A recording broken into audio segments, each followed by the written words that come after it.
Underworld don Dawood Ibrahim Bharat ही नहीं दुनिया के मोस्ट वांटेड आतंकवादियों में से एक है।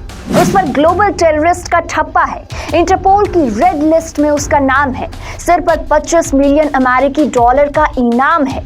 दशकों से भारतीय एजेंसियों को दाऊद की तलाश रही है, जो पाकिस्तान को अपना ठिकाना बनाए बैठा है। दाऊद इब्राहिम का जन्म 26 दिसंबर 1955 को महाराष्ट्र में 8 भाइयों और 4 बहनों वाले एक साधारण कोंकणी मुस्लिम परिवार में हुआ था।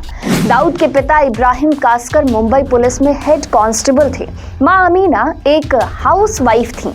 उसका पालन पोषण सेंट्रल बॉम्बे के एक गरीब मुस्लिम बहुल हिस्से डोंगरी में हुआ, जो आगे चलकर डॉन का गढ़ बना। डॉन दाऊद की उम्र अब 67 साल हो चुकी है। अचानक से खबर आती है कि उसे पाकिस्तान में जहर दे दिया गया। पूरा देश ठप पड़ जाता है। ट्विटर और गूगल डाउन पड़ जाता है। इधर भारत में भी हलचल बढ़ जाती है। मुंबई पुलिस ये जानने में जुट जाती है कि भारत के मोस्ट वांटेड अंडरवर्ल्ड डॉन को सच में जहर दिया गया है या महज ये एक अफवाह है। डोंगरी के इलाके में रहने वाले और पाकिस्तान में कथित तौर पर जहर का शिकार होने वाले शख्स का नाम दाऊद इब्राहिम है।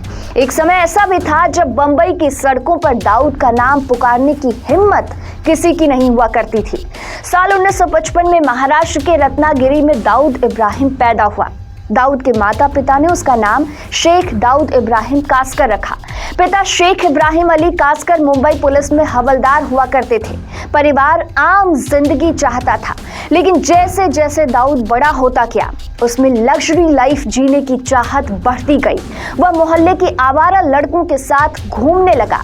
पिता ने बहुत समझाने की कोशिश की, लेकिन वो नहीं माना। धीरे धीरे चोरी, डकैती और तस्करी करने लगा। जब पिता तक ये बात पहुंची तो उन्होंने दाऊद को घर से निकाल दिया। फिर दाऊद उस वक्त बंबई के कुख्यात गैंगस्टर करीम लाला के गैंग में शामिल हो गया। यहाँ से वो हाजी मस्तान की गैंग में गया। फिर दाऊद और हाजी मस्तान का विवाद हो गया। दाऊद ने हाजी को टक्कर देने की सोची और अपनी नई गैंग खड़ी कर ली। 1980 के दशक में मुंबई में करीम लाला और हाजी मस्तान के गैंग की तूती बोला करती थी, लेकिन दाऊद इनसे भी 4 कदम आगे निकला। काफी कम समय में दाऊद ने दोनों को पीछे छोड़ दिया और बंबई का सबसे बड़ा डॉन बन गया। इसके बाद बंबई के ही पठान गैंग ने दाऊद के भाई शब्बीर को मार डाला। भाई की मौत से बौखलाए दाऊद ने पठान गैंग के हर मेंबर को मारने का फरमान जारी कर दिया। रोज होने वाले कत्लेआम से पूरा बंबई सहम गया था। इसी दौरान दाऊद दुबई भाग गया। दावा किया जाता है कि वहां पर दाऊद एक आलीशान बंगले में रहा करता था। इसका नाम व्हाइट हाउस था। यहाँ पर दाऊद क्राइम की दुनिया के बड़े बड़े नामों को बुलाता। दाऊद की गैंग बंबई में लगातार एक्टिव थी। इसे छोटा राजन चलाता था। दाऊद बंबई में टारगेटेड किलिंग करता था। मीडिया ने दाऊद की गैंग को डी कंपनी का नाम दिया।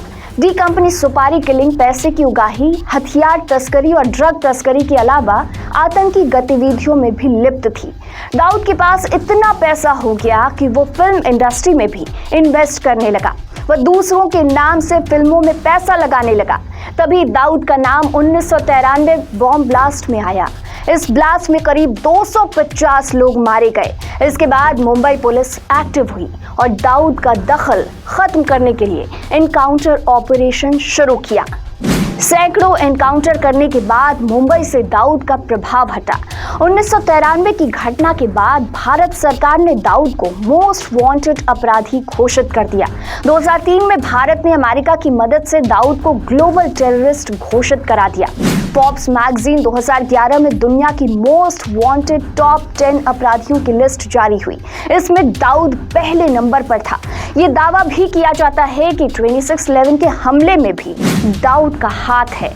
बीते कई सालों से दाऊद पाकिस्तान में, लेकिन कई सालों से उसकी एक तस्वीर भी सामने नहीं आई है और अब खबर आ रही है कि दाऊद को जहर दे दिया गया है और वो पाकिस्तान के एक हॉस्पिटल में भर्ती है।